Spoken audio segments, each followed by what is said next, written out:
ఇదే మన ఆశ్రమంబు, ఇతట నీవు వసింపుము లోకపావని.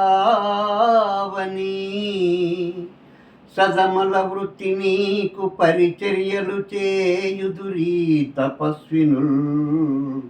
ముదముగ రామనామము, ముదముగ రామనామము తపోవనమెల్ల ప్రతిధ్వనిల్చు.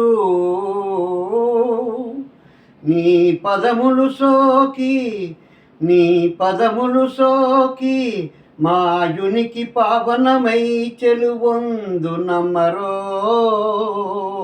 ఓ ఆ ఆ ఆ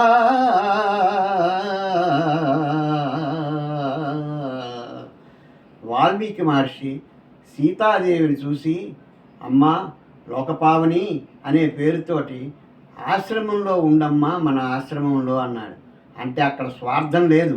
నా ఆశ్రమంలో ఉండమ్మా అని చెప్పలేదు, కానీ మన ఆశ్రమం ఇదే అన్నాడు. అంటే ఎంత మహర్షియో, ఎంత రామనామంతో ఎంత పరిపక్వ స్థితికి వచ్చాడో, ఎంత జ్ఞానియో దాన్ని బట్టి మనకు అర్థమవుతున్నది.